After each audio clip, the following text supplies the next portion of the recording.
Okay. Okay, it's official. So let's call the Palm Springs Public Library Board of Trustees meeting to order. It's on my clock, I have the time is 5:34 and it's June 2nd.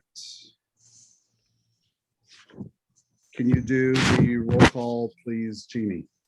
Sure. Craig Borba, Here, Melissa Cronin is absent at this moment. Juanita Garner, Here. David Kelly, Here. Ed McBride. Here. Thank you.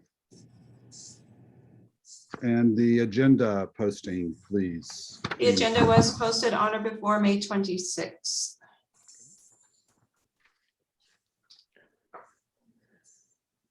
Do we have any public comments? We do not. Well, we have one guest in the room, but I'm gonna guess that he we doesn't. have to approve the agenda. Oh, And I move that we approve the agenda. thank you. Thank you. Yeah, no problem. Second, please. I second. Roll call, please. Craig Borba, Yes, Juanita Garner, Yes. David Kelly, Yes. Ed McBride. Yes. Thank 4-0 passed. Thank you, Craig. sure. So this note appears as live transcription. I just ignore that. That's, they're telling us that you're doing a transcription of the meeting. Sorry. Yes, and then if you want to see the closed captioning, I believe you just hit the button and it will Yeah. on. I can see it on my screen. Perfect. Any public comments? Robert, do you want to speak? I have received no emails or no phone calls for Okay. comment. And the consent agenda, can I get a motion to accept the consent agenda? I'll move. Correct. Second, Second it. thank you. Roll call, please. Jeannie? Craig Borba, Yes, Juanita Garner, Yes. David Kelly, Yes. Ed McBride. Yes. 4-0 unanimous. Now we'll move into administrative reports. And Jeannie, are you doing the Friends? Well, I don't see them. The Friends of the Library have been receiving a lot of good activity in their Friends book sale area. So with the library being open, the Friends book sale area is open and you can purchase. Oh, here she, wait. Let me let her. Nancy's here. Here she comes. Hey, Nancy. We'll let her talk as soon as she gets connected. Her ears were burning.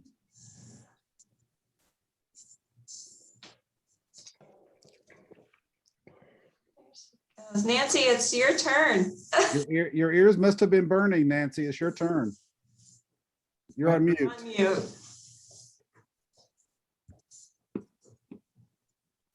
You're muted, Nancy. Hold on. She's still talking. still talking. Can you hear me It now? was a Yeah. great report. We didn't Okay. hear a word, but it's a great report. Okay, good. I'm I'll sure. start over again. Yeah, it was a good report because you couldn't hear me. So basically, we didn't cover an awful lot at our meeting last month. Mostly, we went through the budget of Jeannie's wish list and basically approved everything that she asked for the year. So that's about it. We also discussed what we're going to do with we need to do something with our money because the CDs, as you all know, are paying absolutely nothing right now. So we're actually going to take a vote. We think we're going to go into a 3-year annuity. The board is not interested in putting money into the stock or bond market. So probably we may do a 3-year annuity with some money. So we're going to do a vote on that probably tomorrow. What's the return, Nancy? Pardon me? What's the expected return? 1.6. Now, Schwab had a much better one at 1.9 or 1.95, but unfortunately, they won't do a nonprofit corporation because we're a C Corp. They won't do that. Wow. So we're having a hard time finding anybody who's willing to do a C Corp for a nonprofit.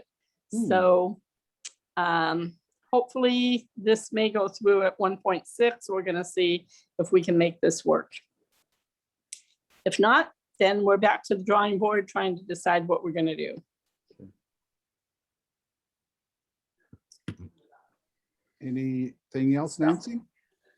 No, I think that's about it. That's about, we spent most of the meeting discussing, you know, the budget, and we were discussing perhaps doing something with modernism in October, but we didn't have enough time. That really isn't going to work out. So we're just going to focus on February's modernism. So, and then we're dark in July and August. That was my question. Which months are you going to be dark in? So July and August? Right. So we'll be having a meeting next week. And then that's basically it. Some of us may get together to talk about events or this or that, but for the actual board meeting, we won't resume until September. Okay. Thank you. Thank you. Any questions for Nancy? Keep them easy. I don't think we could stump you. All right. Thank you, Nancy. Appreciate it. Thank you, guys. You're welcome to join us in the months that we're meeting if you're dark, but if you're not here, we'll understand that you're not meeting. So no news is good news, right? Oh, absolutely. Okay, thank you. The foundation. Jeannie, did you hear anybody from the foundation? No, I haven't. I mean, the only thing that I know about the foundation, and Craig, you may know something as well, is that as a member of the membership committee, we interviewed a new potential board member yesterday. So that's really all I've been working on. So I don't know anything else to report. Yeah, I don't have anything. And they didn't meet last month, right? Right. Okay, library staff. Okay, so the library is open, and we opened on May 5th. And during that, there's a typo on my report. It's the month of May. During the month of May, we had 4,897 visitors through the door, and 433 people used our pickup appointment service. We are happy to still continue offering Library A-Go-Go pickup service, so you can use that as one of our conveniences. We are an official cool center in partnership with Riverside County Community Action Partnership. The main library is serving as one of the city's cooling centers, and that started June 1st, yesterday. Jeannie, do you receive any Yes. funds for that? We do not receive funds here at the library. I don't know if the city has any sort of agreement. We do receive products. We get bottled water and snacks provided by the county, and they deliver those on a regular basis. I think the partnership on that end is our service is an in-kind service back to them. As far as our staffing, summer reading begins June 14th. And it is open to all ages. You can register for the program on or after June 14th on the Beanstack app or at the website palmspringsca.beanstack.org. You'll have access to this through our website. You'll be sick of hearing about it. So summer reading's coming. It's going to be fun. It's called, the theme is Reading Colors Your World. We do have some really amazing grand prizes sponsored by the Friends of the Library for the grand prizes for each age group. And the thing that's unique this year is that each age group has its own set of grand prizes. So you won't be competing.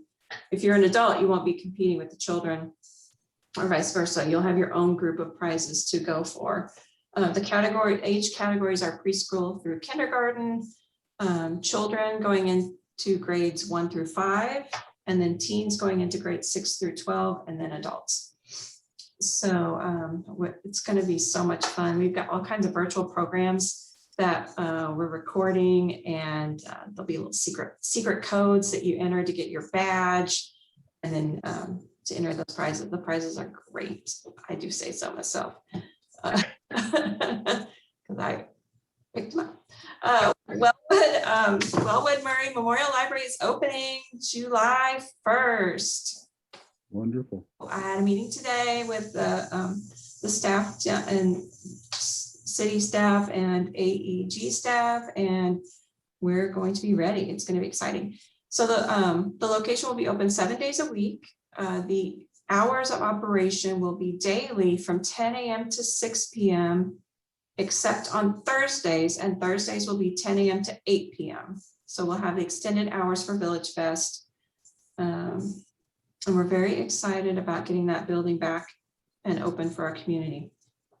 Mhm. And that's my report. Thank you.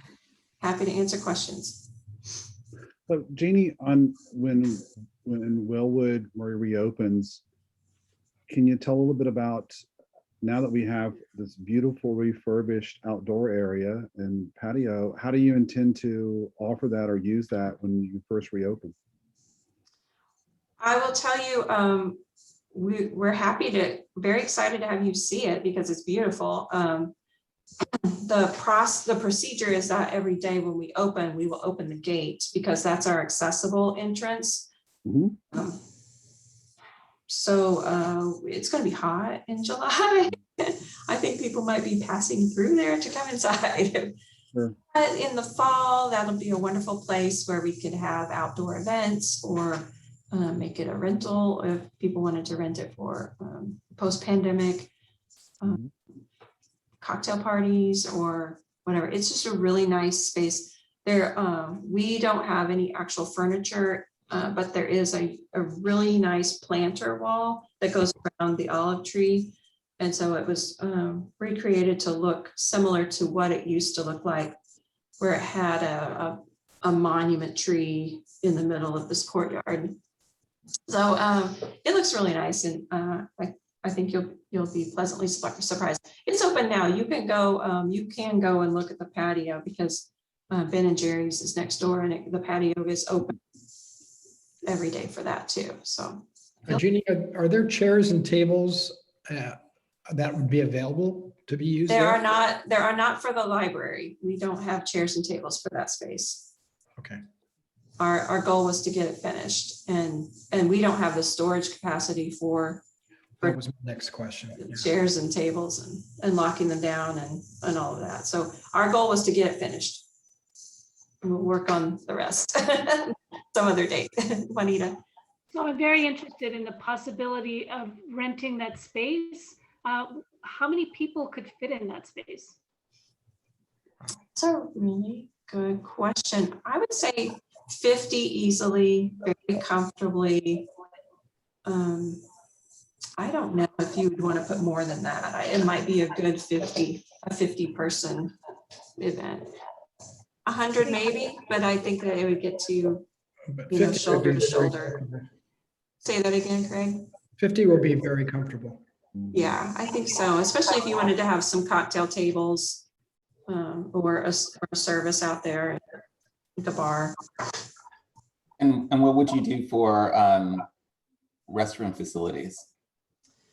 Well, the nearest official restroom for us is across the street behind the Starbucks. So that area that was inside of the space where Oscars is at, that's no longer available? We don't have access, even though we're supposed to have access to that. We don't have the code, and we've been trying for years to get the code, and we just don't have access. So we're directing the public to the city restaurant located in the behind the Starbucks across the street. So there's nobody in city government who could tell people at that facility that they need to give us a code? We have Marcus, we have been trying for at least 2 years, and we have not gotten the code. We used to have a key, we used to have access, and then now there's a combo code on it, and we keep trying to get the code. We haven't gotten it. So it's my understanding that some of the restaurants and vendors in that area are considered to be, they're paid by the city to be public restrooms, correct? And that's how that works. I thought that So you're saying that the closest one is this one behind the Starbucks across the street? That's the one we recommend. I believe Just Chilling used to be in the restaurant program. I don't know if they still are. The restaurant, the restroom pro, the pub, not restaurant, the restroom pro. Right, right. It's kind of, from what I understand, it hasn't had a lot of interest from merchants to sign up for that. So if I'm getting this correctly, you're saying that we actually give access to that space to the ice cream parlor next door, but we don't get bathroom privileges. That's interesting. mhm. Yeah, because they're not considered a public restroom. Is that how that? Well, works, Jenny? that space is also an easement. We don't technically own that strip of the alleyway. That's their easement for that building, and all those restaurants use the dumpster area for their trash, so they have to have access to the patio to pass through to their landlord's restrooms and then to their dumpster area and their grease trap. I thought if we have a private event using that, are you saying they're not allowed to use the staff restroom inside the Wellwood? The staff restroom is not ADA accessible, so it's not a public restroom.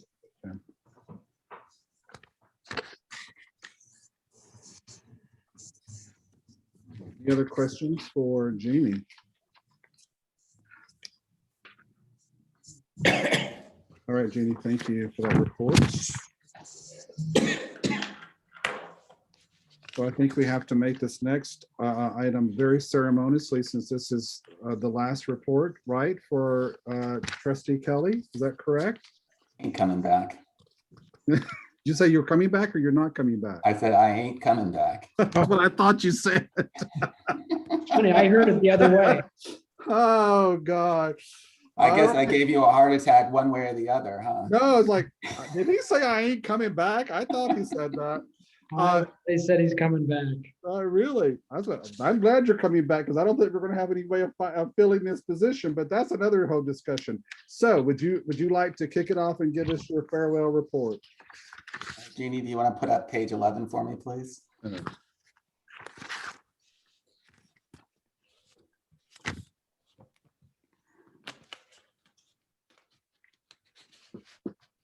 Okay, so I think Jeannie's going to be participating in this one because she actually sent over something about 3 hours ago, I think. But as you can see, the cash balance is $1,807,769.50. That's really not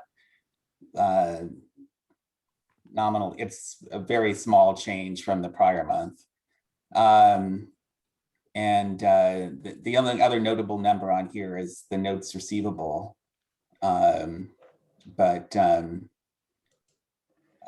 think there's some other pages I think Jeannie wants to go to on that one. I don't know. How do you want to handle that one, Jeannie? Do you want to because I think you wrote a memo and you also sent something this afternoon. We can, it's up to you all. We could talk about 7B at this time and just handle it all at the same time, and if you want. I think the gist of it is that there are $6,000 in payments that are not there in this report that you're seeing right now that were made by the foundation and should have reduced the notes receivable that says 78,000 to 72,000. And Want to, I can show that. I could show that right now. Sure. Yes, this is it. So it took a little bit of time for the transaction to get physically moved into this fund. It was in your account the whole time, so don't worry about that. It was there. It just wasn't recorded in the notes receivable. So this is a report that I did run today. Do you see it okay? Mhm.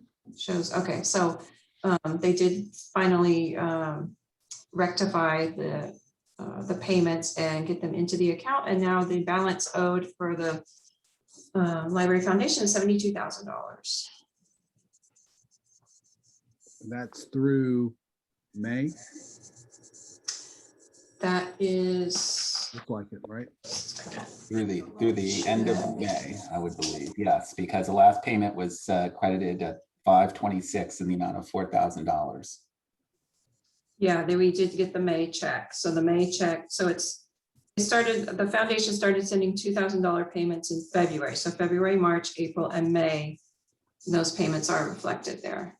And they're every month, right? Check any day. Yeah, every month, right? $2,000 every month. Is that correct? That's what they said they were gonna do, yes. Very good. Any questions on that? No. Okay, so if we could move on to page 17.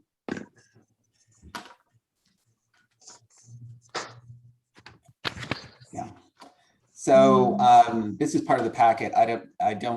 I'm gonna just bring it up only for, I don't know if Jeannie, if you were about to bring it up at some other point, what would you want to do? Do you want to talk about it now, or should we wait to, if there was another part of the agenda to talk about this? There's actually item 7A to talk about spending requests. Is that what you wanted? So we're in the right spot. Yeah, so I will let you do that presentation. The only thing I would say from a treasurer's perspective on this is that the thing that would be useful on this report is to actually show the amount that's been spent. Because I see the trust fund balance at the top and I see what we approved, but I don't see what was spent. And the reason why I say that is because I think it's page 12 or 13. There shows about $33,655.43 in library trust fund books that were spent. Yes, right there on that page. And, you know, looking at the page that we were just looking at, your memo, I'm not entirely certain how that fits in with the allocations that we've already approved for the year. So that would be kind of interesting to know. Those, on 7A, the items I'm requesting are for next year or starting July 1st. So a new funding request. So these would be spent as they were approved already. And then we would have new requests requested for that's a new funding request for the new year. Right. So my point is that, you know, if you're asking for something new, sometimes we like to know what was spent already in the past. So, you know, if there are any unspent funds, I suppose, you know, in your presentation that you're going to be making about proposals for next year, it would be nice to know if you've already spent everything that was allocated for you for this year.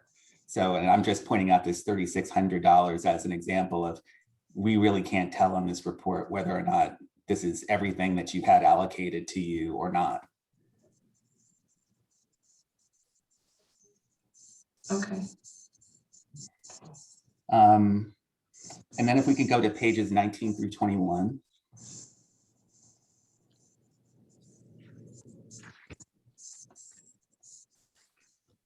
Okay, this, I think the purpose of these pages was to demonstrate the payments that were made against the loan, the outstanding loan. But it also raises some interesting questions because I've never seen this page before. And it's a representation of debits and credits to cash in the library endowment. So if you look at the top, it says Fund 151, Library Endowment to the top left. And then about the column 4 and 5, one of them starts off with debit, and then it says credit, and then it has a description column. And you can tell from the beginning, the top part of it, where it has $1,930,000, that this is really representing our cash balances. And you don't need to do this right now, but when we do get our chance to scroll down, you'll see that the cash balance in there matches the cash balance that I was starting off with on page 11, the $1,807,769.50. So this is a very interesting report because it shows cash going through. So I know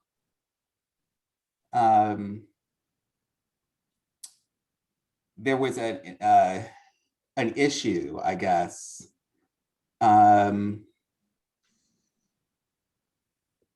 a couple of issues. One was the money that was coming out of the Friends that was going through this account. And, you can actually see this here. It's still there. The 30421, it shows Friends of the Library. So these are, I guess all of these cash balances are going through there. And I don't want to nitpick through this, but one of the things that I wanted to point out by looking at this report is that should this body decide to move these cash balances out to be managed by somebody else, there's going to be a lot of transactions that I think that are being shown here that aren't going to go through this account.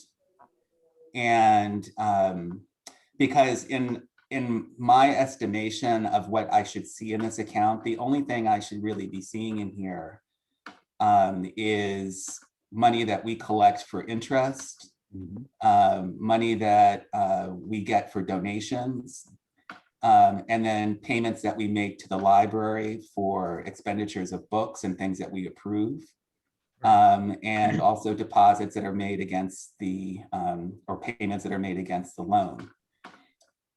So, but there's a whole lot of other stuff in here, like it says vendor checks and cash receipts interface. I don't know what that is.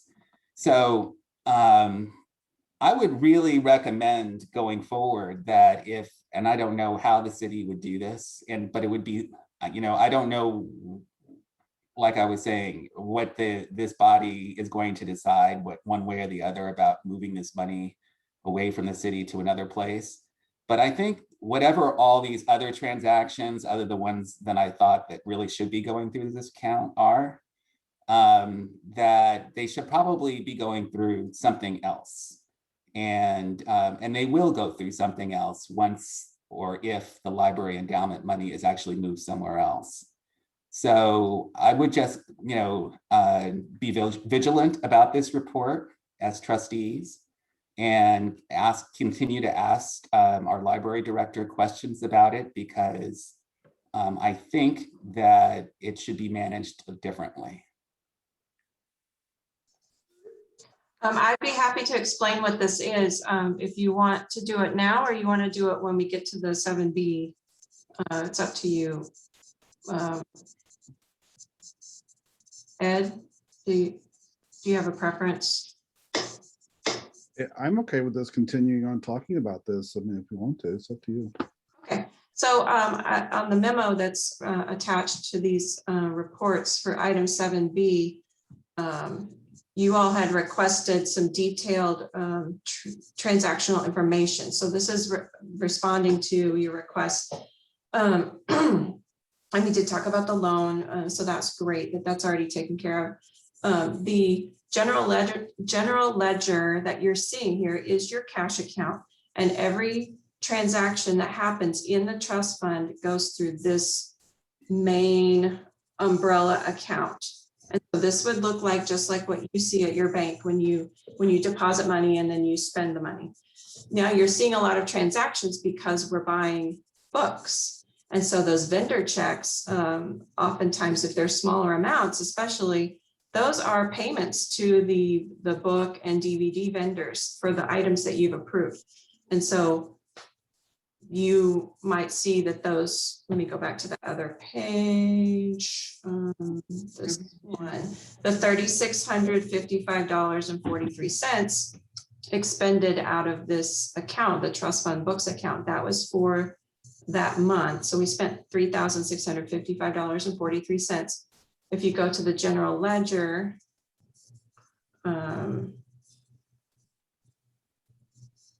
and you'll see, right, this number right here matches. So 3655.43.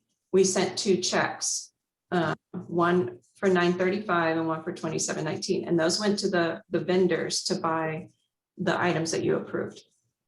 So it's not that we're doing anything shady or anything like that. We're buying the books that you've approved. And so that money goes through this account in this manner. So Jeannie, can I ask you a question there? Yeah. I don't know why I've never asked this question before.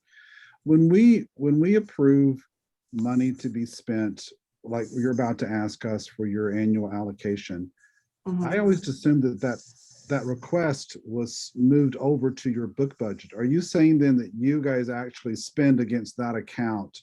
You don't move the money that we've approved? No, we don't, because, to safeguard it. For a couple of reasons. So what we do whenever we request a project from the trust fund is that we set up a special account.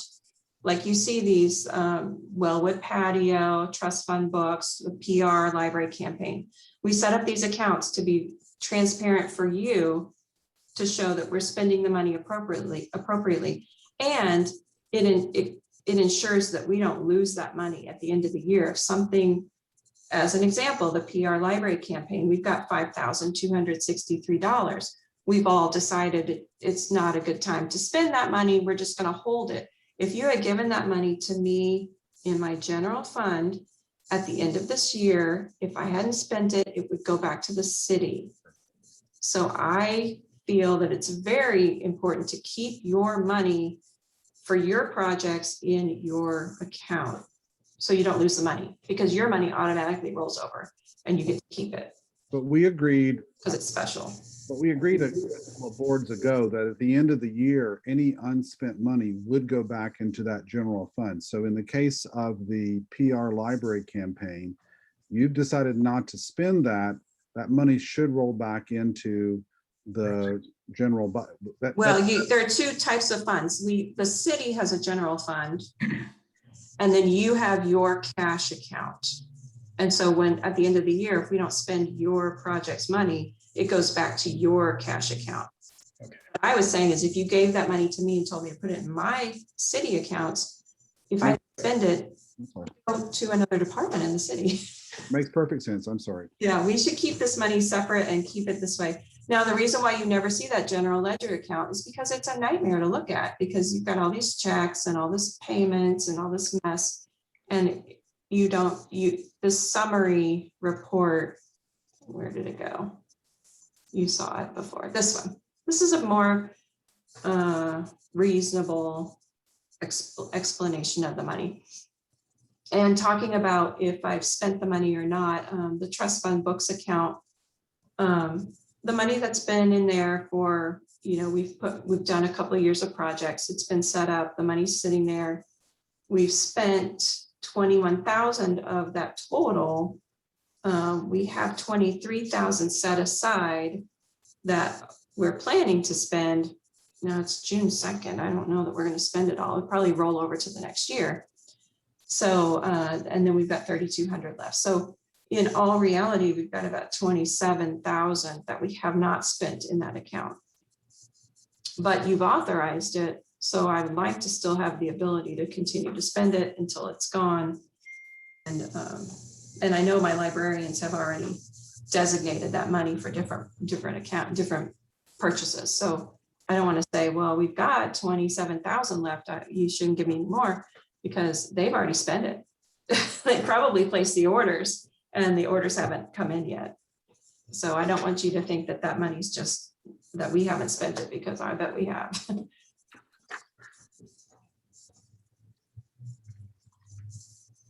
Well, this is my last day, so what am I going to say, right? But let me tell you that when you move this money somewhere else, this system is going to have to change. Mhm. Yeah.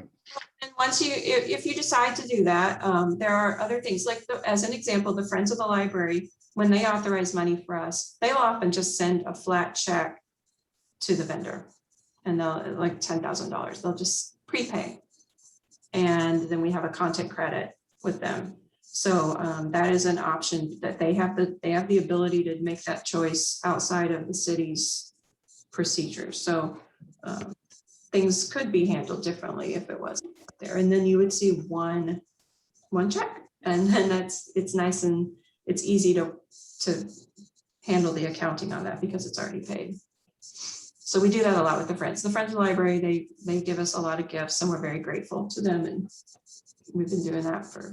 So what you're saying or suggesting would be that should the funds be removed and were managed somewhere else, when you need to pay a bill, we'd either have them pay the bill. That's looks like a lot of bills come through here, or we would make periodic payments to you to cover those invoices or work something out, correct? I You mean, might just pay the vendor directly, Okay. a lump sum. And why is it that the city can't establish more than one account that they can't touch? I don't understand. What do you mean? Well, because this is obviously one account that they're not touching. So if there was a second account that's really kind of an operational account for the library endowment, where we actually, when we give you $20,000 to go for books, that wouldn't all of a sudden go into the general ledger. Mm, Well, I think you would, as the oversight board for that, you would still want to see what happened to your money in that way, so that this is what that this does suit that purpose. Not really. I mean, honestly, I can't tell from this report. You know, I see trust fund books budget 48,282.22. And I don't know when that budget was approved. It was probably, it could have rollover funds from a few years ago. I don't know. And it does, and because you get financials every month, you get the information as far as the amount that was set up. I mean, You know, just going back to my Yes. first question before we started looking at this, it was the one where, you know, we were looking at your memo for requests for next year, and I thought it would be helpful to know what was actually spent already this year. So, you know, I'm hearing a couple of things from you. One is that the 21,223.57 that I see right now in year-to-date expenditures.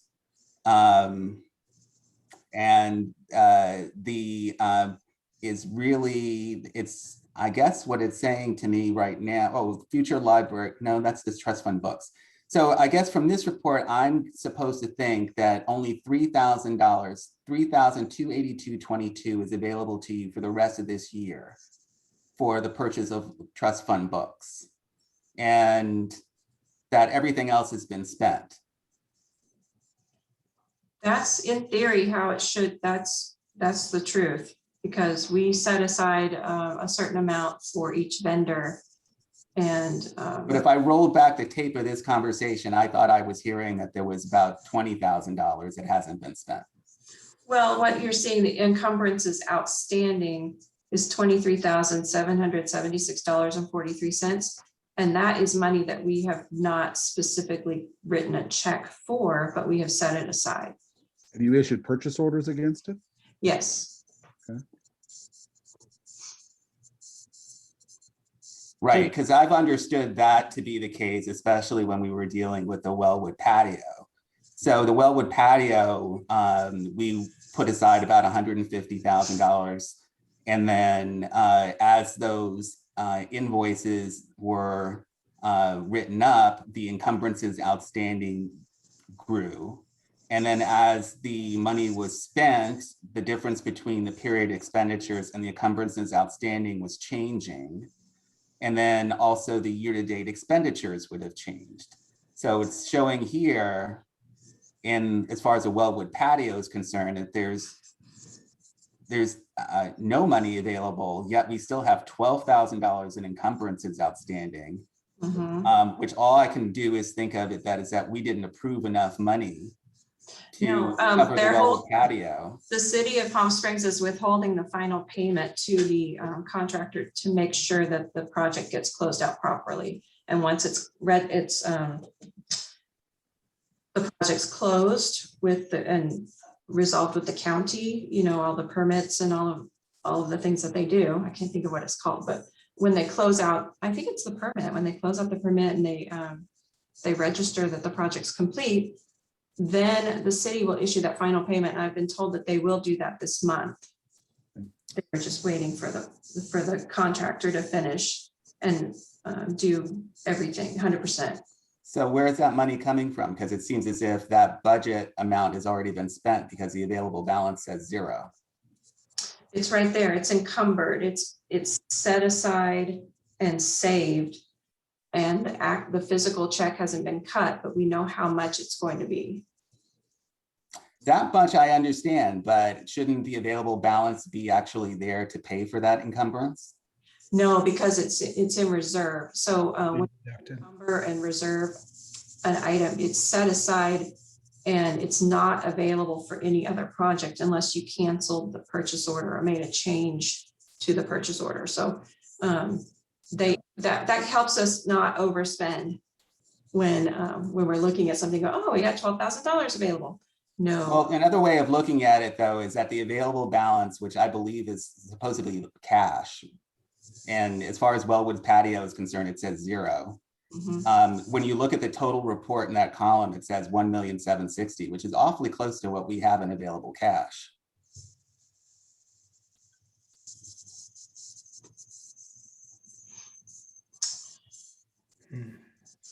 I'm not sure if that's the encumbrances.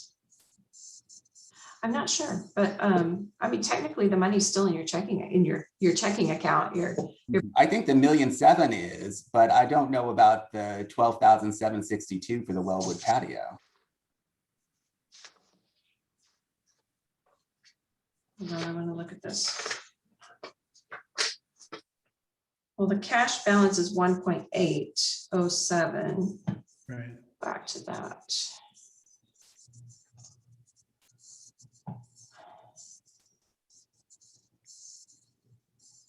I don't know if it tells us anywhere where the encumbrances are stored, if you will.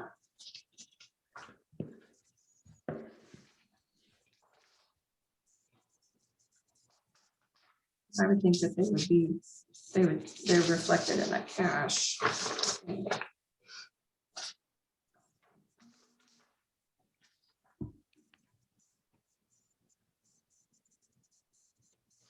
I'm not certain, but I don't know if does it make a difference if it's reflected or not? Well, I don't know. It doesn't matter to me. This is my last day. But yeah, I think it does make a difference because I think the way that we're looking at, again, where the trust fund book balances are going to be spent, for the next year, we should have an understanding of what's been spent and what hasn't been spent. And the way I read the page that we were previously on is that you've got about $3,000 left to spend on books, and you have outstanding balances on Wellwood, but there's no cash allocated for them. Yeah, based on this general ledger audit trail on page 20, the money is in your cash account. Oh, I no doubt that there's $1.8 million in that account. It's just that the way that budget that we have here, that budget line, that's something that you as the library director can manipulate, and you manipulate it based on what we approve. Mhm. And so and I'm sure the balances get drawn accordingly, as those as they're directed by you or your employees. The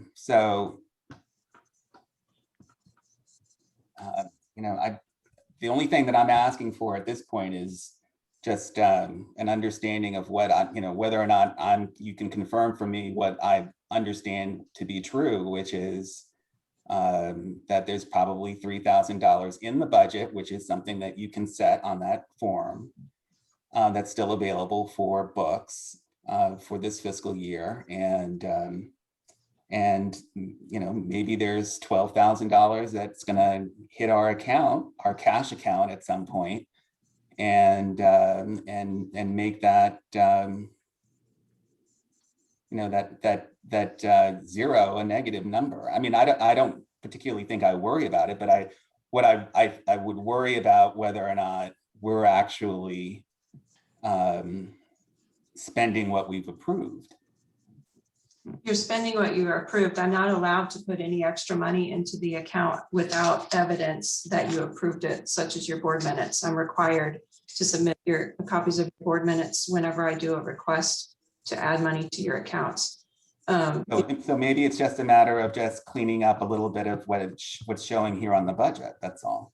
Yeah, when the year ends, it'll all go back to zero and then we'll start over. When we close out the books, and we start the new one. When they pay that 12,762.14, the available balance is still going to be zero. The encumbrances outstanding will switch to zero, and then the period expenditures will switch to 12,762.14. So when they make the payment, they'll subtract it from that encumbrances outstanding, not from the available balance. So the money's already been set aside. It's not going to negative that available balance. So It could. I mean, I see a negative for the Friends of the Library right now. well, they double dipped on that one, and we're fixing it.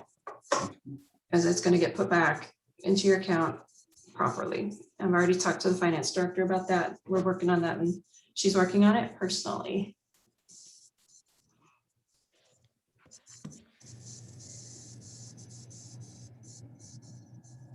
I'm done with the treasurer's report. Any questions?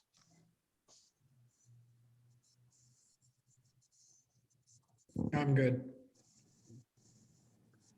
As always, Commissioner Carey, thank you very much for managing this process so well during your tenure and for making great progress. It may not feel like it, but you did. You made great progress in helping us understand this and focusing and honing in on the responsibility that we have to watch this. So I so appreciate it, and I think I speak for all of us. The work. Here, here. All right, so let's see, we're back on the 7A spending request. So let's go to that. So Jeannie, can you bring us up to speed on your budget process and where you are? Yes, so the city of Palm Springs is working on their official budget for 2021-22 fiscal year that starts July 1st. The budget that has been submitted to the city is very similar to the budget we're living in right now, with the exception of about $45,000, $47,000 in additional funding requests that I did submit to help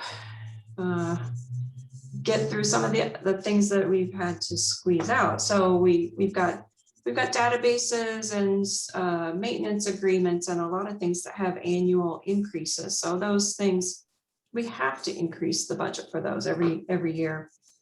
And then I requested an increase to our book budget and our media budget, DVDs, audiobooks, whatnot. And so I have requested more money from the city. The Friends of the Library stepped up and they gave us tremendous gifts. So we're very grateful to them. I am requesting money from the trust fund this year, totaling $40,000. I'm requesting $10,000 from the Kropitzer funds for nonfiction books, which is the gift that we really talked about that happens. We should do this every year. Or I'm requesting that you do it every year. We have done it every year in the past. And I'm requesting $10,000 for adult fiction and $10,000 in each category, one for ebooks and for DVDs and Blu-rays. Our DVD and Blu-ray collection is the #1 most popular collection inside the library. And it took a real hit this past year when our budget got cut in half from the city. We're still at half plus a little bit. So if they approve our budget for next year. So we're requesting some more money from that. Our ebooks have been more popular than ever because of the pandemic and because ebooks are very popular and we have a great collection. So we'd like some money for that. And then fiction and nonfiction to keep our collection consistent and with buying new titles, backfilling old titles, and just keeping our collection current. That's my request. A question about the ebooks. I think oftentimes when I'm considering using an ebook, it's because I can't get a physical copy of the book in the library. And I'm just wondering, is it more cost effective to actually to get more ebooks for those situations as opposed to purchasing more actual books?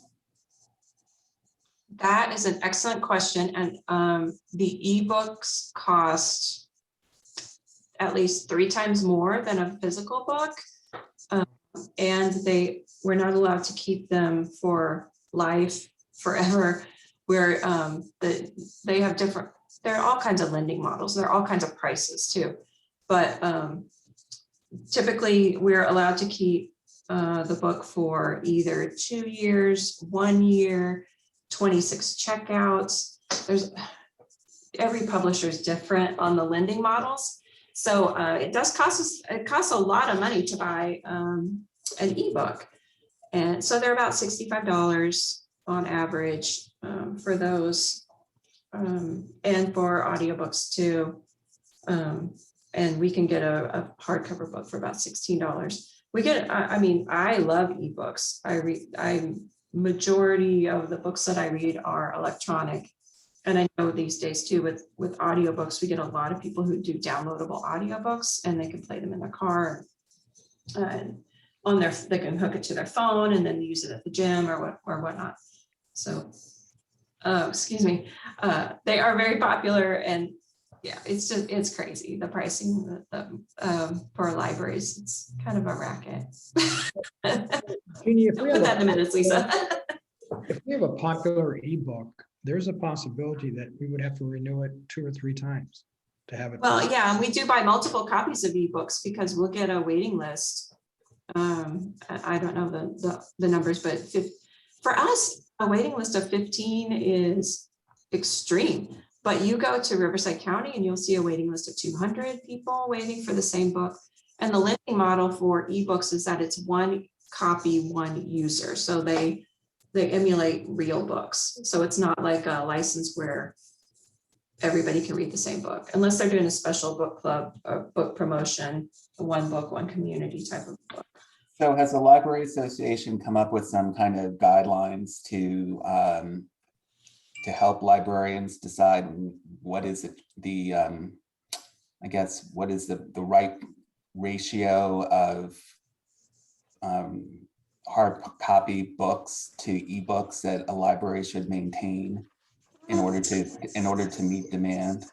I don't know if the Library Because Association. the reason why I asked that question is that because if you get a popular title and everybody wants it, I think before ebooks had come around, we probably would be more inclined to buy a lot of hard copies. And if not just the hard copy, we would probably buy, the decision was probably made between paperback copies and hardback copies. And I just don't know if we're making those same kind of choices when it comes to print versus ebooks. Okay, so I'll respond and say that probably not the library associations that are giving the guidance, but it's our training in library school that we are given as librarians to, we take collection development classes that teaches this sort of thing. And we look at our numbers and our budget and what we can afford and what our community demands. We do have the Hot Off the Press program where the Friends of the Library sponsor that, and we buy multiple copies of the hot new releases. And it's so popular here and so well received in the community. We're very glad to have that ability to have hot new releases. So we as librarians look at all this. We are data, we're scientists, we're information scientists. So we study the data, we follow the statistics, we look at the trends. We get recommendations from publications, professional journals.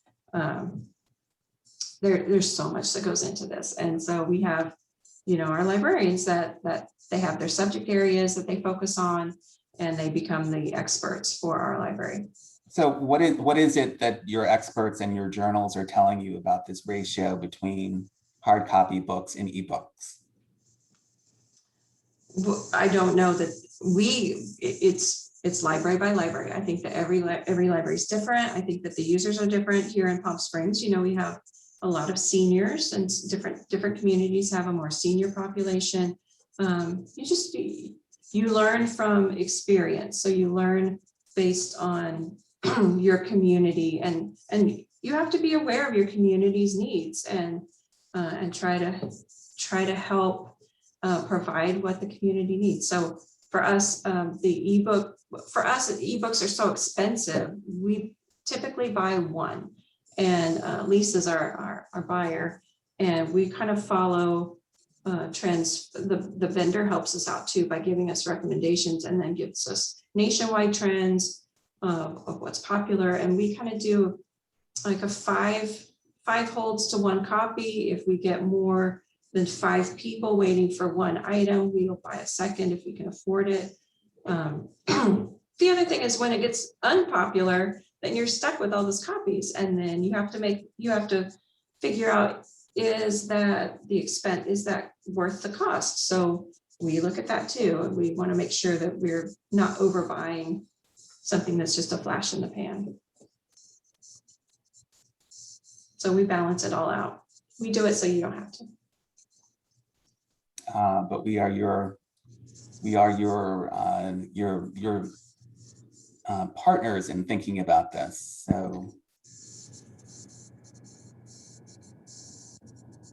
So Jeannie, and I apologize to everyone. We're shutting down here, and so staff keep opening the door, and so I apologize because I missed those last couple of comments. But one of the things that I think is worth noting, and we kind of breeze through this every month. I know we all are capable of reading this information you provide to us, but I think that going forward, because your funding request is tied to this different media and these different programs, I'm looking at your stats for April 21 to April 2020.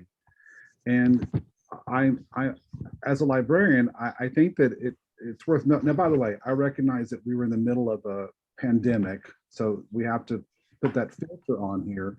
But some of the questions might be answered that it looks like your Library of Go-Go program had some legs, and that you were circulating print, right? You were also, by media, let me understand, you classify media as, is that your ebooks and media, or is that your DVD collection? That's the physical media is audiobooks on CD, physical items, DVDs, music CDs. So physical things you have to put in a device to play. The downloadables are the ebooks. So, I mean, we did decline in April of last year, it looks like, for your downloadables, but I look at the increase from April to April, and clearly our community is still wanting print, it looks like. Well, we weren't open in April last year at all. We were zero transactions. That was probably the staff. Did you have Library of Go-Go going? Or renewals. We did not have Library of Go-Go in April. Okay. Here. So this is a weird, the data, it's not apples and apples yet. So to make that apples and apples, you would look at April 2019, correct? When the program was up and running and it was a normal time, we could see if the demand for print versus media. I guess my point, I don't want to get stuck into the weeds here. I guess my point is helping us understand by just highlighting this in your report. You don't have to, I mean, we can read it, but I think it's sometimes it's nice for you to say, you know, the investment that we're making as a community into ebooks is paying off because we're seeing much more acceptance in our community and more demand. And the numbers point to that, or maybe they don't. I guess that's my point, is how could you help guide us through that through your own reports? Am I making sense? Mm-hmm. Yes. Instead of your gut telling you, you got the numbers that tells us if there's a demand there or not, correct? Well, we can, yeah, we have the numbers, librarians do the work on that, and definitely we can see it, and we can see it by the number of holds when, and we spend a good amount of money on e-resources, the ebooks and the downloadable audiobooks. And databases. You look at neighboring libraries and they don't, and they're sharing these tiny collections that are just, they're not quality, and we have a quality collection, and our patrons appreciate it. a lot. There's- Well, I mean, print's still a technology that's not going away. I mean, I don't think that No, people are, clearly people like the print, they're checking them out. So, yeah, but I think that your investment in electronics, in the ebook in particular, because you were just stating that they're much more expensive, right? So you're spending more money for less items, maybe not. I mean, I used to sell ebooks and we used to have some crazy models out there when we did that. But so I guess, you know, maybe in the future, just maybe spend some time in your report talking about what you're seeing as a community on the demands of the collection. Is it ebooks? Is it online databases? Is it online engagement? Instead of flying through this, I think it might be helpful to have a little more back for me and for background on these kinds of things, so that we can kind of say that a request for $40,000, is that enough? Is it not? Is it too much? I mean, how does that tie to your request for how you're spending the trust fund? Thoughts? Any thoughts about sounds that? good. That sounds good. Am I the only one, guys? I mean, I am, but I think that I'm more interested in what the community is demanding, right? And if our community wants ebooks, then I worked for a library director, said if people want 1,500 copies of Danielle Steele, by God, let's buy Danielle Steele. That's what people want to read, right? You know, we're a library for the public, which is our community, right?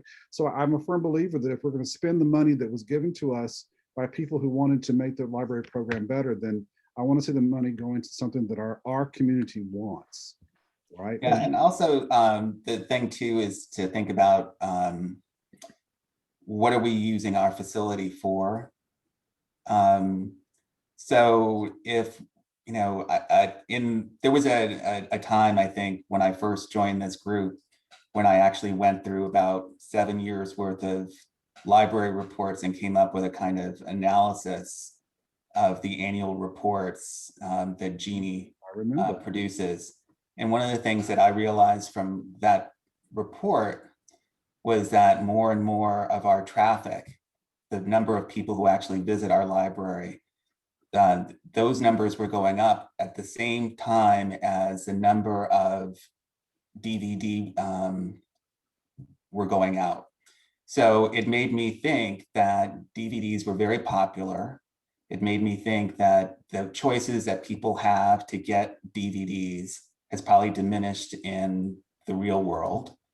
And that we're probably one of the major sources for people to get DVDs in the city of Palm Springs. But the good news is that it was bringing in people traffic. And I think that's really, when you start thinking about capital expenditures, like I think you guys are going to be considering over the next several months and years, you really want to actually highlight those things. So if we're actually spending money on items that don't bring people into the library, and those items are actually more expensive than the items that we do get people into the library for, I'd start wondering about what we were doing as a brick and mortar institution to serve the public. I mean, it's been my experience, academic libraries caught on to this 10 years ago. If you guys, we all remember going into our academic libraries, and the first floor was full of journals and physical books. Students aren't using that anymore. It's all online. So what do they have now? Online. They have computers. They have lots of computers to use. And, you know, that's your point, is that I think in looking at a building program, we may be heading the same way. If our demand is people want computers and want online access, then we need to know about that. I mean, I think that's important to include. Yeah, and the only thing that frustrates me on this, and correct me if I'm wrong, Jeannie, but if we buy a popular book and we want it for 6 years, as an ebook, it's going to cost us 6 times more than a printed book. That's about right. You know, the lending models, like I said, they're all over the place. We get some that are more in the $20, $25, $28 range, and then we have to renew those more often. But the argument is that when we buy a hard copy of a book, it gets used and abused and tore up, and then it only lasts about a year or 2 years anyway, and then we have to buy a replacement copy. So the vendor explanation for this renewal model is that they're saying, well, your books really aren't lasting 6 years anyway. So there's just, the arguments all over the place on that. We see both, like I said, we see both the usage, the heavy usage of the physical items. And I know the pandemic is crazy, because it's hard to tell what's used and what's not. The numbers are way different than what we used to do. We used to circulate 500,000 items a year. Now we're looking, if you base it off this, I don't know, 60,000 instead of 500,000. So don't discount us or count us out and say, oh no, nobody's going to come get anything, because they'll come back. But we have seen that huge uptick in the ebooks, even during the regular times. And One other question for you, Jeannie, Yeah. on ebooks. Aren't the ebooks predominantly adult books? well, no, we buy a variety. We focus mostly on adult books because those are the most popular. We do have teen books, and then we do have some children's books. And we have a partnership with the Palm Springs Unified School District for them to access our children's collection, or maybe it's the middle school collection, I believe. We have a partnership with them to access some of our age-appropriate ebooks with their Sora account through the school. So they don't even have to have a library card. So we've got that going for us too. Good. What is age appropriate? I don't want to go there, but Well, anything else? grade level specific, they can't access the romance novels and the adult collection, but I want to read that. Like, never mind. I'm not yeah, going there. they can get their library card and go to the library and do that, and do whatever they want.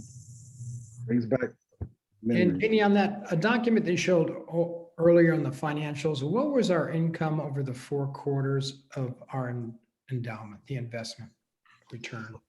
We haven't seen fourth quarter yet, but on page, what number is this? Page 12 of your packet. Do you have your packet, Craig? Yeah, I have my packet. I couldn't find it.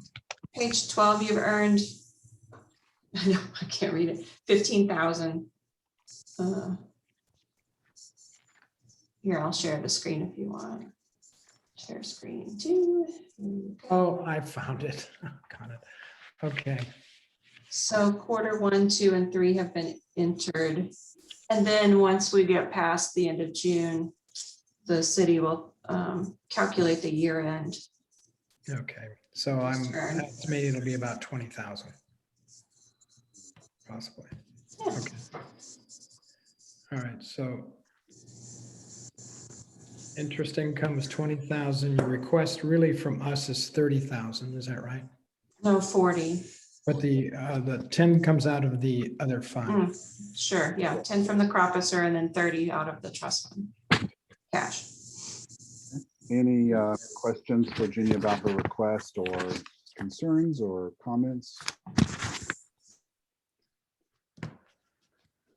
Okay, so if there's no discussion, can I get a motion to accept this and award her the, or not award her, but grant her the $40,000 from the trust fund? I move that we approve Jeannie's request. Do I have a second? I'll second that with the idea that in the future, we're able to spend more time analyzing the different categories. Agreed. And I think we get that information, but I think we just need to probably dig into it or have our librarian talk to us more about that as well. Right? Great. Where's our investment going? Okay, roll call, please. Craig Borba, Yes? Juanita Gardner, Yes, David Kelly, Why not? what? Yes. Okay, Ed McBride, Yes. I didn't hear you. Yes. Motion passed 4-0. Thank you very much. All right, next item on our agenda. I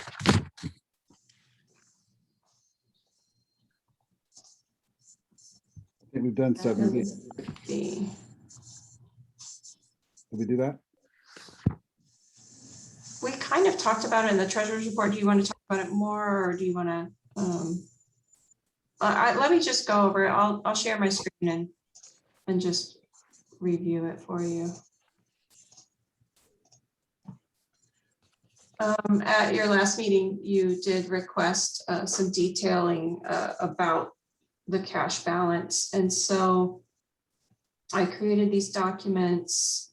And as we talked about, the foundation loan has been updated to reflect the proper balance now, $72,000 owed.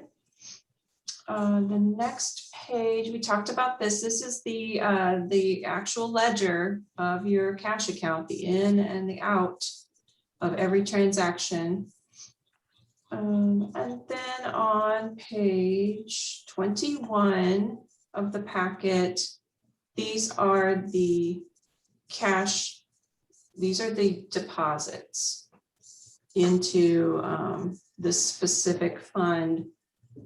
You'll see that the different numbers, 10,000, that's the foundation payment, 125, those are donations. 1,000 is a donation. I don't even want to get into that $483. It's partially yours, and then partially it got pulled out because there was a mistake. It's being resolved. So can't believe it.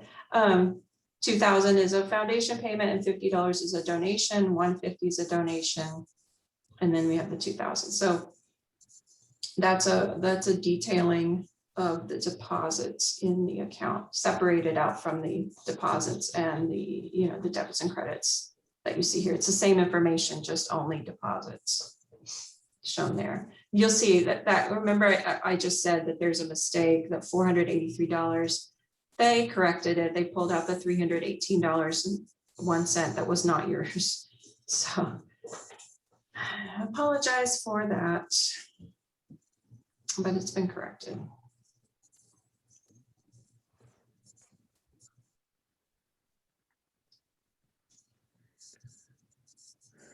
Any questions for Jeannie on this part of the report? No. Okay, thank you, Jeannie. And I assume it's part of our packet going forward, so You do you want to see the general ledger in your packet? I thought that's what we had asked for, so it could be there every month, just so that we could see it, right? Yeah, I just want to document that so that I know. Thank you.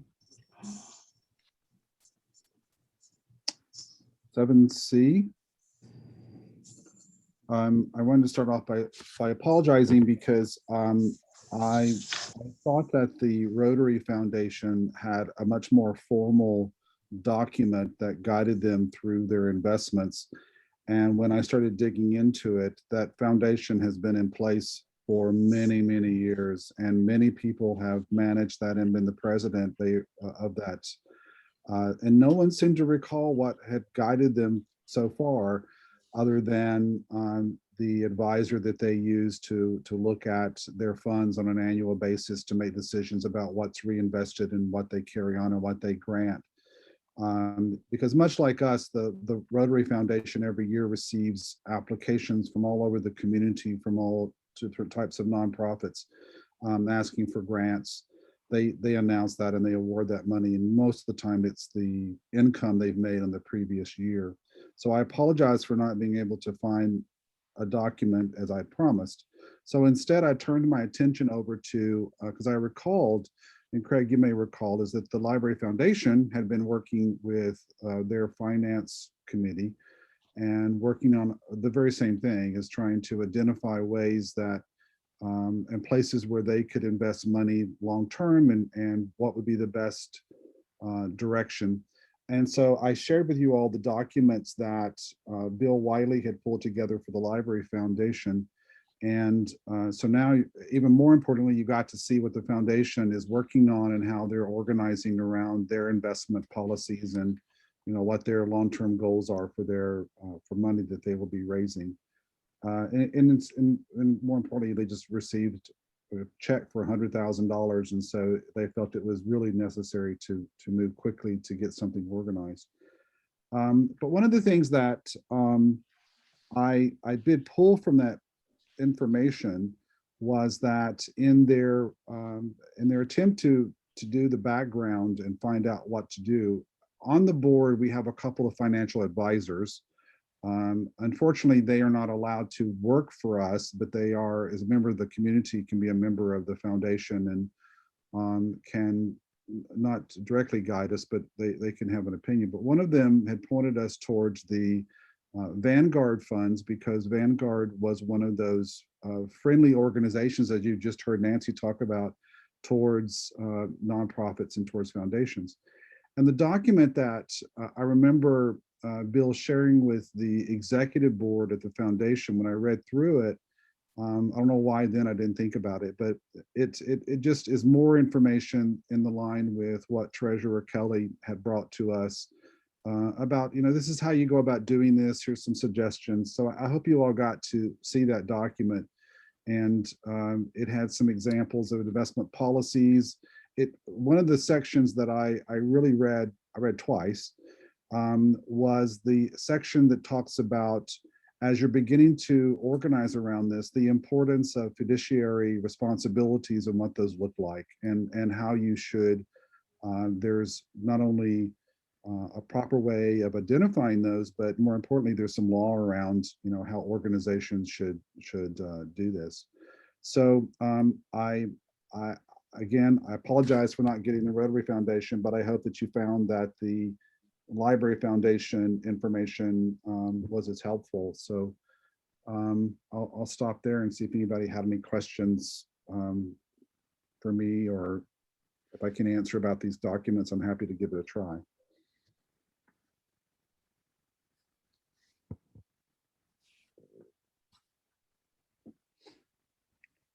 So I think that our next step is, I think that now the time has come for us as a board to have the discussion about, is this a direction that we want to go in? And if so, what are the next steps for us to do that? I'm thinking, it's having a conversation with the city. It's also getting more organized around our responsibilities and being clear on what we're getting ourselves into. And our responsibilities now are very important, but they'll be more so when we're managing the sum of money if it's placed somewhere else.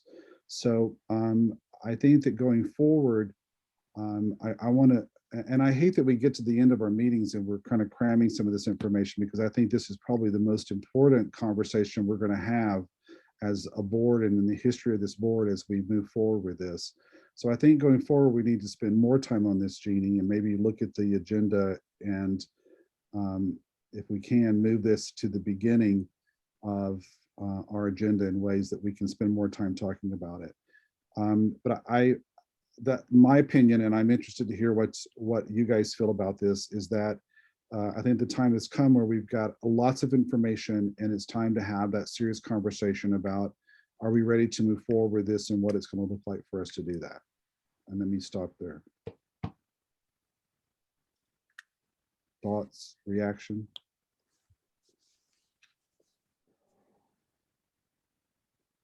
Well, I'm further down the line. I'm sorry, but I have some thoughts. Good, share them with us, When we please. were talking earlier about the documents that the city provides for us, I was assuming that we would leave operational money with the city of 1% of the trust.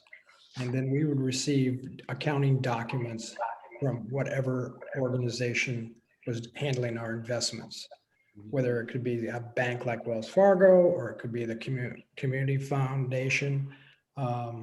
They would then send us documents similar to what the city's doing, but just related to our investments. That kind of makes it clearer for us and cleaner. When I talked to Mizell, I met with, I'm also on the finance committee there. We realized that when I checked, I said, well, where's our policies? They don't have any policies. And they've had this trust going on for 20 plus years. So now they're going to generate some policies. So I think what we're going through, we're generating with everybody else. The only organization that I'm aware of, and I think I shared it with you, Ed and Jeannie, was what RAP has done. And that's almost a 6-page policy of what they do. And, but when RAP does it, we have accountants on that committee. We do not have anybody from the outside. Mizell has on their investment committee, they have 2 outside people and then 3 board members. And it seems like the foundation is doing about the same. That's correct. We may want to mirror that, bringing somebody from the outside to sit on a finance committee that you set up just to provide us some guidance. Mhm. When we did the investments with RAP, we had different organizations come in and speak to us. We had the Community Foundation come in, we had Wells Fargo come in, we had one other organization, I can't think who that was. So we met with all 3, and then we decided to invest our money with 2 of the 3. But again, we have operational money that we handle, and then we have the investment money. One of the bigger decisions we had to make was how much to put in the investment percentage-wise and how much to put in the operational.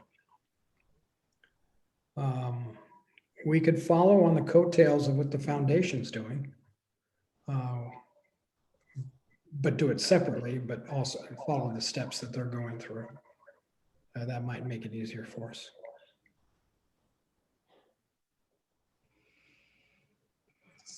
Thoughts, Juanita? I'm a little disappointed that other people have not established some kind of guidelines that we could use, right, in moving forward, because we're kind of back to square one. Like, what do? We don't have any examples or guidance. But I'm of the opinion that we absolutely need to do this. It's something that has to happen. I feel like there really isn't an option. It's just how to proceed. Mhm.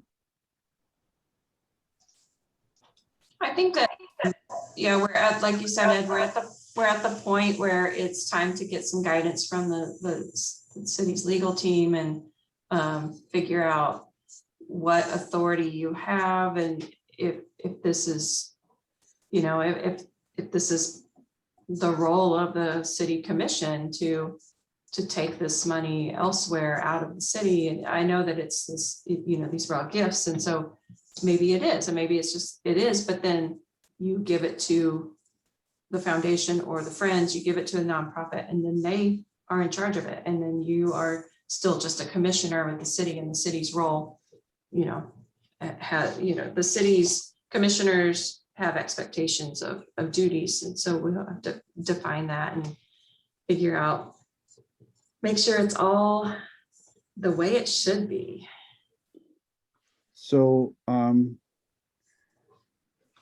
can we have that meeting with the city as a board, or do we need to have representatives meet? Which would be the best direction? You could do it either way, but probably we might want to have an exploratory group first, just to see if it's even a feasible thing. Yeah, we might not be able to take the money and invest it. Honestly, I don't understand why we continue to go through this route. It seems like we're this question of whether or not we can take it. I think we've already heard from city officials that said that we could take it. I've written memos about all the authorities that we have. There's no question that we can't take it, in my mind. So, really what we should be doing is preparing to do that. And I think we should inform the city that we're planning on doing this. Mhm. And then we'll. And I haven't heard quite yet, but I do recall that there was an email, I believe, from our director who mentioned that the city is actually planning on giving us more defined authority. I don't recall. I didn't understand what it meant at the time when I read that email. It was the one that, Jeannie, that you wrote that talked about all of the other financing that was going to be used for the main library as well as the Fry building. Oh, no, that was the city's finance, the budget report. Was that what you're talking about? The definition of the trust fund within that city's council staff report? It might have been, I don't recall, because I think it was a memo from you interpreting that staff report. Oh, I just forwarded that to you and told you about the upcoming city council meeting and what was being mentioned about the library. So, What was mentioned? hmm?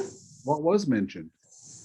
In that report, there is a paragraph about the trust fund and how it's overseen. And so that was just part of that. I didn't write that. I didn't write that paragraph about the trust fund. It was presented to the city council as a definition of the special fund. But the finance department's aware that we're having these discussions. It's not a surprise that this is, they wouldn't be surprised if we scheduled a meeting, which I think we should. I think it's time to, if you want to schedule a meeting, we could certainly set that up. I mean, and I'm sorry, Jeannie, when I talked to you, and I couldn't attend the city council meeting last week. So what it was on the agenda, was it just read into the agenda or the minutes, or what was that about? No, that was part of the budget part of the council. It was just a presentation of the draft budget for the entire city. Okay. And it included a report about Measure J spending and our proposals about Measure J spending and the city's operational budget. They didn't take any action. It was just I guess a status report on that. It wasn't anything specifically saying, hey, we're going to talk about the library now. It was just, I noticed that there were items that you would find interesting. So I wanted to call that to your attention. And I certainly didn't review the one that had something to do with the endowment fund, but I agree with what Jeannie just said. I'm sure it was driven by a lot of our own discussions here about the trust fund, and it might have been initiated by the finance director. So I think then it's time we have that meeting so that we plan to move forward with this direction, that the board would like to take more control over how the funds are invested, and we're preparing to do that and find out what process needs to be followed in order for us to do that. And I think that is a meeting with the finance director first, correct, Jeannie? That would be the first place to go? Mm-hmm. And I also want to point out too, I mean, I actually have addressed this directly to the foundation president, Mr. Sidley, when he was in front of us giving his annual report, which I think is probably due again. But I think, and I also believe that I asked Nancy as president of the Friends of the Palm Springs Library as well, whether either organization was interested in taking on the endowment. And I think both of them responded negatively. Yeah, I think that the foundation at that time was nowhere near the work they've done now. So it might be an interesting question to have a conversation about that again. As you see from the documents, they're much more further down the road and organized. But I agree with you. So Jeannie, would it be appropriate then for me to reach out to the finance director and ask for a meeting with the two of you to discuss this and report back to the board? Or if one of you would like to join me, two of us can meet with them. Craig, would you be interested, or Juanita? Yeah, depending on the day. Just make sure it's an ad hoc meeting. Right. So This would clarify, this would count as an ad hoc meeting because you're asking for volunteers and you're not demanding, saying you are on this committee. You're just having an impromptu. Yeah. So it's perfectly fine. okay. Ed, we can reach out either way. You can do it or I can do it. Doesn't matter to me. But I'd be happy to send out an email and get it started.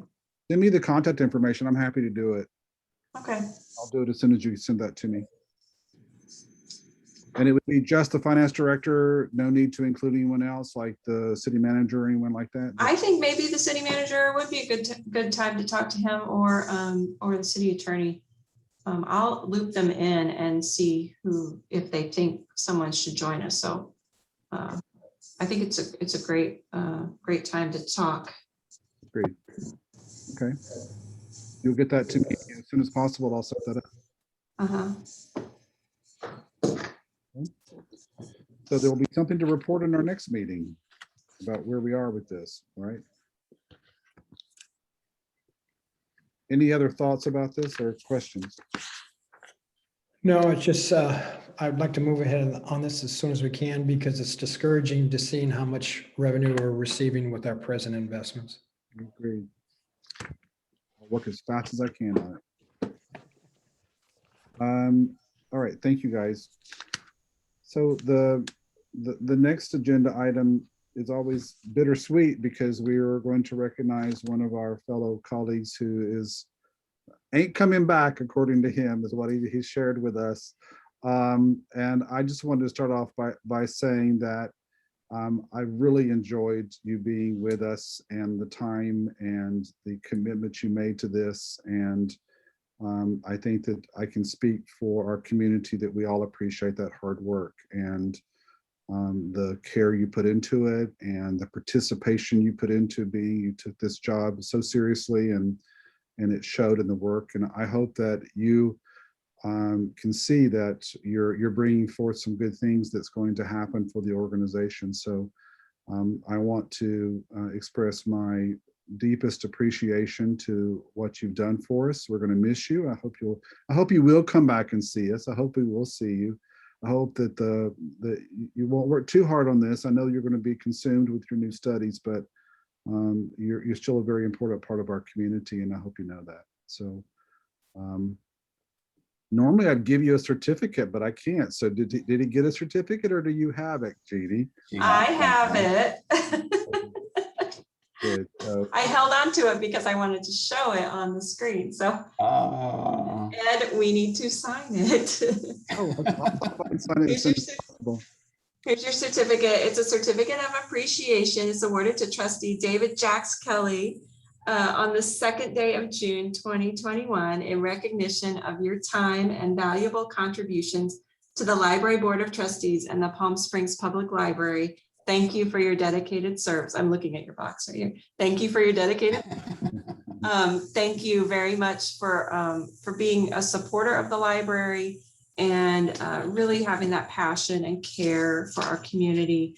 You're moderating our book club, and we're going to miss you for that too. So, so this is just a silly token, but we're very, very grateful. So it means a lot to us when anyone serves for the Library Board of Trustees. It's a lot of work, and you get zero pay. So we hope that the reward you get is when you see successful projects completed and the great things that we get to do at the library to help move this community forward. So thank you very much. I appreciate it. And I think more importantly to be added, it needs to be noted that you served during a very difficult year. I mean, last year during the pandemic called upon all of us to think, above and beyond and outside the box. And so we appreciate you staying focused and guiding us through this process for the treasurer and where our biggest responsibility is this trust fund. And we're stewards for a very short time and we pass it on to somebody else. And I think that your mark will be there for a very long time. So thank you. Well, thanks. It's been a pleasure working with you guys. For somebody, unlike some of you who, I've really not focused on libraries to this level of detail in my past. I have a lot of experience with, in my corporate life, analyzing companies and industries. And I kind of took the same approach here that I would with those entities, and learned a lot about libraries and this library and also the citizens of Palm Springs. And it's been fascinating for me. I think anybody who's in this role, it's a very a wonderful learning experience and a great way to give back to the community. And it's something that anybody should not take lightly. It's a real responsibility. And this is a wonderful library. There's not a single citizen, and I think in Palm Springs, who doesn't have a story about something that they did or experienced at the library. And that means a lot. So, I would applaud all of you for your work and, and sticking to it. Now that I'm going away, I might come back and haunt you as a member of the public and ask about things that I've worked on and say, well, what are you guys doing with these things? And other than that, I wish you all very, very well and take good care of this jewel that we have here in the city.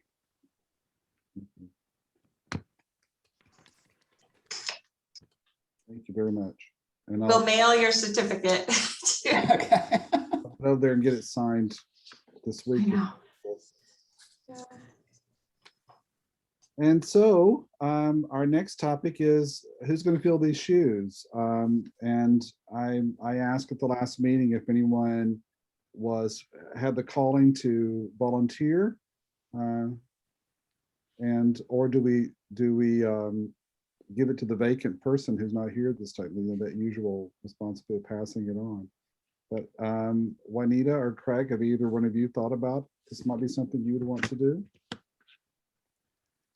I thought about it, but my commitment to RAP right now as chairman is really taking up a tremendous amount of my time. I'm up to now 18 hours a month. 18 hours a week. So hopefully it's going to slow down, but we'll see. Yeah, I just don't have any experience in that area at all. So otherwise I would say yes. I'm happy to help in any way I can. I just don't feel that I have the background necessary for something like that.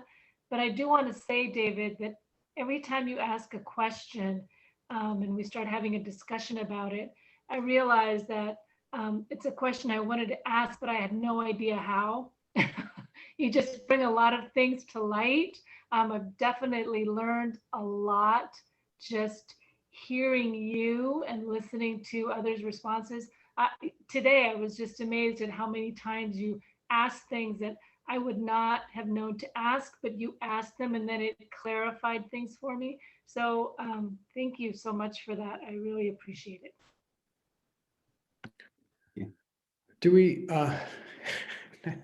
not to speak over you, David, but do we know any potential candidates that are going to come forward? Have there been any interviews or anything like that? In other words, the body's not cold, but we're going to ask anyway, right? Yeah, we're going to ask anyway. I heard that the city clerk is scheduling interviews, I believe, for the 18th of June. That may, something like that. So the clerk is working on it. It'd be interesting to see if we had anybody with a fiscal background, CPA or something like that. We can wait until that time, but in the meantime, I can always reach out to Melissa and talk to her as you guys have. So why don't I reach out to her and we'll be prepared to hear what happens with the candidate pool for the vacancy. Okay. Mm-hmm. And her term is up for renewal. Do we know if she's reapplying? I'm not sure.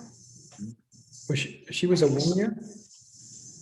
She filled a vacancy, I think Kathy Warmick's vacancy. Oh, that's Yeah. right. She had a short term. Yeah.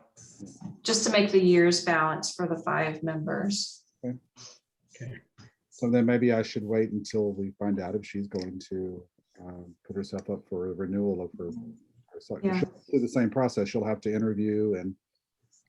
Maybe they might just automatically renew the incumbents depending on their. Well, I'll tell you record. that I did get a phone call from the city clerk last week Mhm. asking if I was renewing. And I said, well, I'd already sent out an email to the city council 3 months ago saying I wasn't. So I told her that I should have just CC'd her on that same memo.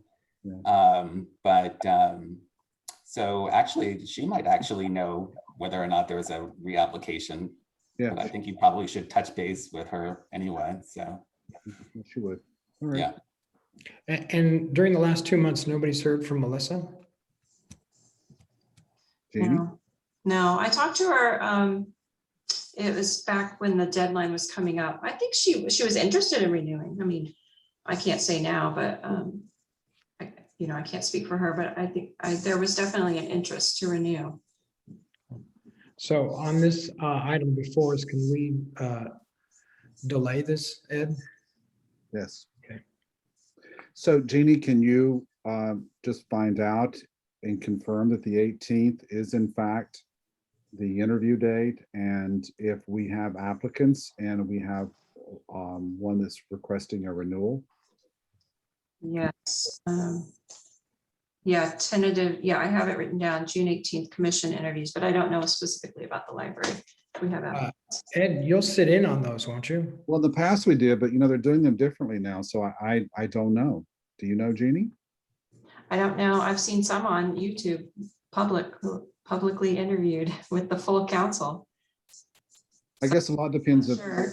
They don't involve me. There's a specific process that they do not involve the staff liaison at all with the interviews. We're not asked to give advice or recommendations at all. It's completely up to the council. I will tell you that the president of the board has always participated in those unless I was up for reappointment, and then I didn't, of course. But I think that let's find out if we have a reappointment and if we have an applicant pool. And if they're, if anything, or if you think I should do this, I'm happy to reach out to the city clerk to find out if they're expecting me to participate in any way. I'll check in with Anthony. Yeah, Ed, I think your participation would be of value to our trustees. So Agreed. I heard that they pretty much called all the people who've applied in front of the full council now, where it used to be, in the past, it was always the council representatives to the library. So like last time it was Council Member Middleton and Council Member Holstage, right? right, and that's who interviewed me. And then we had one representative from the trustees. Right, they did the interviews. So, but that was back when we met in person and we used to do it in a conference room. And so I don't know if they're doing them any differently. And who knows what the 15th will bring? The 15th could bring a change as well, right? Where we're opening up more things. Oh, Juanita, I was told that we will not be having in-person meetings for a few months at least still, even if we're open up. Juanita, what was your process when you were admitted? It was through Zoom, and Lisa and Christy were both in attendance for that. Yeah, but we did it over Zoom, and that's right. I think they said in the last council meeting that they weren't going to have any in-person meetings until September, is what I remember. Wow. Yeah. And then I was also told that when we do return, that they don't have the IT staff to videotape us, so it will be audio recorded only. And then the audio recording will be put on YouTube. So it'll be a little bit different than what it was before.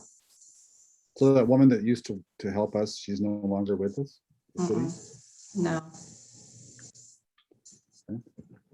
Be interesting because we're audio recordings. Do they usually have a transcription like we're looking at right now at the bottom for the Zoom meetings? I don't think they did. It's loaded. Well, it's loaded up on YouTube, and YouTube has some transcription available through that. Yeah, and well, when we were on Zoom, when we were in person recorded, we weren't transcribed at that moment either. Things have changed, we didn't used to have recordings at all. We just had in-person meetings. So hearing that about the council, that applies to us then. We don't meet in person until September. right. Okay. Well, when are you guys off for the summer? August. Yeah, in the past, we went dark for August, correct? In the past, So I would say that on our next agenda, we can discuss that, especially if I have a meeting and have a report, we will maybe have some idea about our next steps, and we can decide if we want to develop in August as we have traditionally. That's okay. So we'll put that on the agenda for next time. You know, I have a little piece of good news. That if you have some advice you'd like me to give you after this meeting, that I won't be in violation of the Brown Act. It's true. As a member of the community, you're free to do so. Absolutely. We would expect it. Okay. I think our last agenda item is always any further comments from the trustees or staff or future, and we just discussed future agenda items. Is there anything else that you guys can think of? Just that we move that financial decisions higher up on the board agenda. Thank you. Agreed. Okay. If there's nothing else, then I think that we can adjourn our meeting. And I see the time being 7:20 on June the 2nd, and I will reach out to you guys as I learn more, and we'll see you. Let's see, when will we be scheduled to meet in July? That's near a holiday too, right? July 7th. 7th? Yeah, oh, yes, July 7th. All right. So we'll see you guys on July 7th. If not, sooner. All right. Thank you. Thanks, David, for all your insights. Appreciate it. Oh, sure. You know where to reach me. Thanks.